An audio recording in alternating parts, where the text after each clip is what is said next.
There is no tank at the moment, which leads into part of why maybe you see that Leona Nautilus ban. And, you know, obviously that sets up the Rumble to great success as well. But this is a solid lineup here for NONGSHIM at the end of the day, given what T1 have. It was a weird path we took to get there, but, you know, I think we're also putting a lot of trust in Fisher being able to pilot Yone here to great success. And we're just going all in. Yeah, okay, so that's KERIA's PYKE. We know just how good he is on this champion, but that is definitely the opposite of a tank. That is as far the opposite of a tank that you can possibly get. This guy cannot even get health. Like, he just does, it's impossible. He can't do it, and I think this is T1 saying, sure, we'll fight fire with fire in this draft. You guys have been flipping a lot of coins. You've been all-inning on a lot of team fights. We're more clutch than you. Our synergy's better than you. And we'll just snowball this game, and Pyke's cut gold will snowball this Kai'Sa, and we're going to just explode into the mid-game so hard that some of the tools and options that NONGSHIM's draft has just won't really come online. This is not... See how it goes. We jump into the rift for game number 2.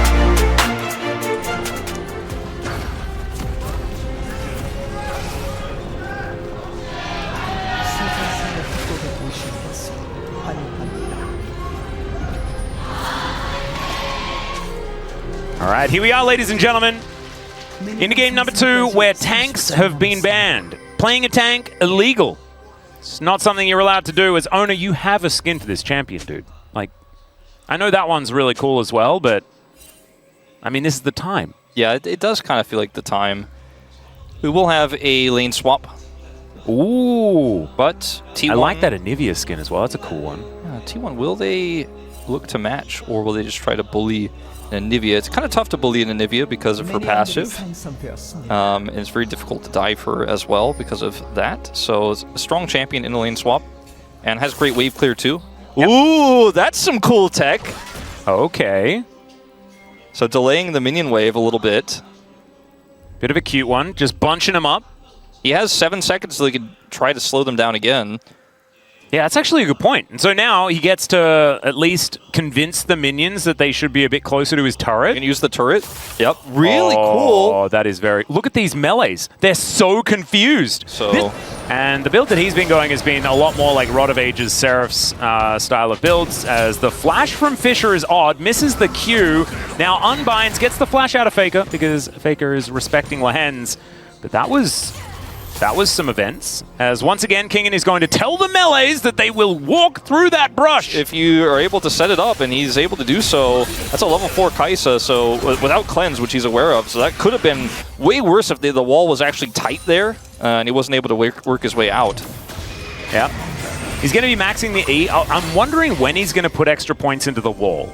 I remember Froggen like used to do these weird things because the guy played Anivia so much that he'd like have different games where he'd like max wall first as there's a hook connecting, sorry, a cocoon connecting as FAKER just Valkyrie's away. Owner makes his way in, makes his way out. Lehen's very, very close to dead. And T1 just kind of chilling right now. Bone Skewer going to be attempted to be blocked, but instead, Gideon's the one that's going to be the target. That was to get out, and that equalizer was nutty. Just try and hit smash with things. Doesn't, I believe, manage to tag him with the frost there. Oh dear, Lehen's is just dead. High value ward. Yeah, I've never seen one. Sometimes respecting the wards is a good idea, as once again, first blood is going to be gained by killing Lehen's. I have a feeling I didn't ping that one. Yeah. That's just a little bit sad. I think you might want to risk taking your time to move towards a turret or something like that before you decide to go back with 200 health. As now Jiu is trying to fight against Doran, and Doran silences himself and does a lot of damage here to Jiu. Does get a little bit on the back end. Into the brush as the Flame Spitter is able to help out, so the arrow not exactly getting the value that Jiu really wanted. That was certainly not one you want. This could be another opportunity for that, as now Lehens wants to be able to find it. Cocoon now going to connect as he flashes on over. Fisher's in so much trouble, still going to survive. They take down the Lee Sin first, the repel to get Lehens out of dodge. And now Jiu's on the board, picks up the kill onto KERIA. FAKER now in trouble, and it's a double for the Ashe. NONGSHIM coming back in a big way here in game 2. I mean, it's just a tightrope walk, though, how they played that. And Fisher has spent so much of this game for real, sitting on low health and just going in and absorbing PhD in I think if you had a Diego interactions. If you had a group of 20... Oh, okay. There is the safeguard kick flash onto Jiu, who is very dead. All right, well, there you go. Yep, revenge. Secured. The feat of strength did go over to NONGSHIM, so there's at least that. They can take that one to the bank. Nice little knock up here from Fisher as Doran misses the harpoon. That's going to win the trade there for the Yone. But that is one grub going on down as Wojciech going to give away the position here of Smash. KERIA comes in though, lands the Bone Skewer as Kingin's in a bit of trouble as well. Lehens is just dead. Explosions there as the ulti's looking really cool. A double in theory, but it is just egg form. And still, that's a 4-man ult from Fisher! Smash gonna get ripped to shreds! And they take down FAKER as well. Back immediately channeled here as KERIA is trying to go home. And now flashing over the wall is Gideon, safeguarding out his owner, and I think he will survive for the moment. But man, I thought that was a T1 destruction derby. Instead, NONGSHIM find the hugest Yone angle. I mean, it was still even better there. I think NONGSHIM's super frustrated with the fact that both KERIA is able to escape. They knew he was there. I think 99% they know he's in that brush, but they thought they could get the kill onto owner. Flash committed, they don't get either of them. So it's a nice trade back there and an incredible ultimate from Fisher. It could have been even better. And T1, again, if you walk into this team fight with NONGSHIM, you better hope you're wiping it clean. That with Kingin, lay it over the top, right? He can slow everyone so much, it can make some of these Yone plays work out. As Kingin also may just be dead, which would also be bad, but Owner's going to dive in. There's the safeguard kick as Lehens comes through. Owner is going to die, so it's a 1-for-1. But Lehens is now finding himself a little bit trapped underneath this turret. That turret is very angry. And Smash taking a lot of damage here. Lehens, I don't know about this one, buddy. Still, can he get in range of the Q as there's the repel and he gets the execute? Not enough that KERIA can do about it as now FAKER will turn up, but Fisher is now landed. KERIA looks for the ultimate, doesn't quite find it, but still, the stun is going to connect. KERIA going to be falling as we've also got Gideon getting eaten by a very angry robot Yordle. And Jiu, can he actually avenge him? The answer is perhaps, because we just continue to fight here in this game. Doran now running for the hills. FAKER looking for Fisher. He flashes, he picks it up. And it's 8-8 as far as the kill score. And if we don't get a Ruinous Otacon in this game, I will eat my hat. It might be the one. 5 seconds until it's calculated, but I mean, looks like maybe we even have more. Fisher is not here. And it's just FAKER who's double blast coning his way out. Chemtech Soul to the rescue. I guess Ruinous Otacon's not happening. I will eat nothing. Just for you guys, just so that I can remain true. Okay, Lehens gonna find the cocoon onto Owner here, who puts him up into the sky. Kingin just continuing to try and push them away. Gets stunned and now has no real way out.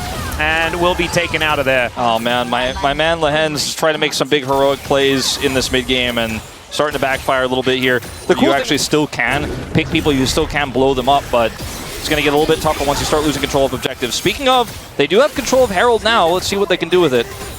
Yeah, NONGSHIM, I think if they can convince T1 to walk into them and that first pick does actually come through, the amount of, snowball potential within a fight is extraordinarily high with things like the Viego. But that is the Rift Herald going down. And let's see whether Jiu knows it, and he does. As Bone Skewer still going to connect, and Jiu just going to be able to find the hook, so it's a 1-for-1 in the end. Let's see whether Gideon can make it a 2-for-1, but the Bone Skewer not quite as good coming from the Viego, and he gets himself out. Still feel pretty good about this as T1. This river is Gideon pushing forward. Arrow going to connect there onto Owner. The double stun, the layering CC, but he gets himself out with the safeguard, and now Gideon is burning down. FAKER, Valkyries to reposition, and now it smashes Killer Instinct. He didn't even need a button with that name on it. He already just had that, but it is working out for them. KERIA looking for another Bone Skewer, but honestly, the damage has been done. 3 on the floor for NONGSHIM, and maybe even more as the ulti gets Fisher out, but Kingin, he doesn't have one of those. Burning, but now he's just going to have to flap his way out. And this outer turret, not long for the world as T1 just look to take down the stragglers. Oh dear, yeah, that is a Void Seeker that's going to put him down towards the egg. And down goes Yone as well. FAKER's health bar suffered a little bit, but nothing to worry about. As now Otacon could be an option here. They are relatively low as far as these health bars, but T1 are just better today. Yeah, that's all I'm really seeing. I mean, I almost felt like I cast her curse when I was like, oh, they're just more careful. Like you said, T1 are just better today. And I mean, this is an AP Anivia, not very tanky. He's about to hit Rod of Ages and the Seraph's transform, but it's just too little too late. The scaling is definitely high in terms of what she can do damage-wise later, but I don't know if it's going to matter. Well, Kingin is going to do his best to try and find an angle, and FAKER is going to make it impossible for any value to be collected. Gives him the good old thumbs up as Void Seeker is going to find him my goodness. He deserved that, you know, like catching a bit of a break here. I mean, look, anyone who's even a T1 fan will cheer for an Anivia in those moments. You know, we haven't seen Anivia that much really ever in a while, and Zeus did it one time, and now we're like, oh, could this be a thing? Could we see Anivia? That's kind of hype. Please live, King. I don't know. I also think he got his Seraph's transform right in time, as it was, yeah, as he needed it. So that was definitely cool. Fisher going to use his ult to escape once again. T1, a few too many bodies here for NONGSHIM to really fight back. They have 4. But is it actually going to be enough? Another bone skewer. KERIA cannot miss today. Yeah, he's just on fire. And Smash is going to sit here in mid. This 4-1 Otacon play is so oppressive. A lot of teams would just look for a dive here, but T1 don't need to. They know that NONGSHIM can't punish. They can't look for the picks like their comp wants to while they're sieged up like this. Oh dear, Doran possibly in trouble. The wall goes down. Repel goes up. And remember, they have Otacon, but this is still a bunch of money going over to NONGSHIM. They just need to make sure that they do not die. Killer Instinct gets Smash in there as they take down Jiu. 1 for 2 sent back home is kind of even, I guess it's like a trade up for NONGSHIM gold-wise a little bit, but still T1 having the pressure there. Another bone skewer. This time going to miss. 6 points in my country, though. And using the wall and the ultimate, like you said, to kill the minions and to deny some of that siege, buying some time here. Yep, counter siege for Anivia is no joke, as now Fisher is going to take an equalizer ride. He did not want that. Another equalizer is there now in the form of a Valkyrie, and FAKER didn't even really need it as far as the damage. Fisher is just, being... 1v1. This was not the play. Yes. Not the droids you were looking for. Okay, Lehens is just thrown into a bone skewer. That was... Now that they have it, things are looking real dire. And KERIA doesn't miss those. Once again, that is a dead Ashe. Yeah, sometimes against these KERIA spears, you gotta just flash it, man. Yeah. You can't just be like, maybe I'll dodge. You don't dodge this guy. I mean, if I was playing against him, I would probably, my way of dodging it would be to be in the fountain. The problem is if you flash his hook, then you don't have your flash for his next one. He's not gonna miss, you know? Yeah, he was in deep trouble there. T1 gonna grab this Baron on spawn again. And this game is just, unfortunately, very quickly spiraling out of NONGSHIM's grasp. There were some good angles in the early game. There were some opportunities. They kept it close. They even had, at one point, a pretty nice macro lead, map control, but T1 just outplayed them and were able to suss out some of their traps. Speaking of... Oh, Lehens, unfortunately not allowed to go home. The equalizer going to stop that. Now KERIA looking for an opportunity to take him down. He's going to slink through, does get tagged as, oh god, just like 3 buttons and he's dead. Fisher not going to be allowed to escape here. Does get a big old shield as he flashes on top of FAKER. He almost goes down. Eventually Gideon does secure that kill as the bone skewer this time just barely going to go wide. And Doran going to get taken down. Gideon now finding some of these angles, some of these opportunities as he gets on top of Smash with a Heartbreaker. Now Jiu with these auto attacks as KERIA, it's just going to get auto down. And Ona possibly out of position. There's the kick. Follows in order to take down Gideon, but the stun is going to be there, and there's the Ashe damage we've been waiting for. NONGSHIM able to fight back. This was with Baron. Yeah, this is one of those old school NONGSHIM types of team fights where you're like, oh, if you want to tussle with us, you better be ready to get into the chaos, as Gideon absolutely pops off in that fight. And Gideon has been known to be a crazy Viego player. You give him that opportunity, you don't respect him. He has a ton of really crazy snowballing champions on T1's side to utilize there as well. The damage coming out of the stolen Corki was unreal. That's going to be a lot of gold over to NONGSHIM here. They secured Draft Flash. That's way too much damage. Uh-oh. I've seen this movie before. Well, yeah. I was, for a moment there, I was like, wait, could NONGSHIM maybe do this 1 or 2 more times and we have a game? But then we come out of the replay and reality strikes us, and strikes, unfortunately, Jiu for a 6th time this game. And this did happen in game number 1 as well, right? Yes. It was the negative Rebel Baron power play into T1 saying, haha, I guess we'll just win. And then they did. This does have an Anivia in it, so maybe that just win is going to take a little while longer. But Ona says he's going to split push, take down a mid lane inhibitor turret, and T1 to continue to push forward.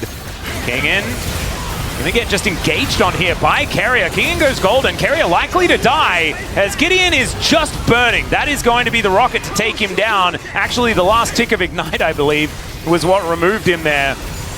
And NONGSHIM continuing to play defense. Arrow going to connect onto this Rumble as the ulti from Fisher. It might be enough there to be able to take him down, but instead he goes golden. Owner now taken down to his GA. Smash is getting autoed down by Giu, who's standing and delivering as far as this damage is concerned. If he's not instantly killed, things can be better unless Owner does that. And now the entire bottom lane is being wiped out. He does have to sacrifice himself for it. Speaking of sacrifices, Doran will be taking down Fisher, the hero, as Kingen versus FAKER, a tale as old as time, or at least one that's at least 3 years old based on the 2022 World Cup. Locks Doran down, and then Gio positions really well. Yeah, can we stop doing the thing where we say nice things about NONGSHIM, then we come back and they're dead? Yeah, this has happened somewhat. Rift. This could be another one, though, as KERIA going to look for a Bone Skewer, connected after the Heartbreaker. This guy is sick. Owner now looking to try and connect that Q, but the arrow is going to be what lands. Nice little stun there as in goes Owner looking for another opportunity. Kingen just trying to play defense. Just picks him out of the air again! How does KERIA keep doing this? Now looks for the engagement in the backline, sacrifices himself at Smash to find an avenue in. He's going to take down Giu, and Fisher somehow misses everyone with that ultimate. That actually, I don't think that's on Fisher. That should have hit something, I think. As now FAKER is going to say enough with the shenanigans, and he's looking to end this game right here. The most kills in a game here for the LCK Cup ever. And Fisher is still going to try and get more, at least give more, as 2 go down before Smash is given some time with this Nexus. Doran also going to be able to clear out the kill onto King and gets the ace, and this is going to be the 2-0 for T1. Welcome to the playoffs of the LCK Cup. You'll be up against either DRX or Humble Life Esports, depending on who wins the next best of 3. But T1 right now, look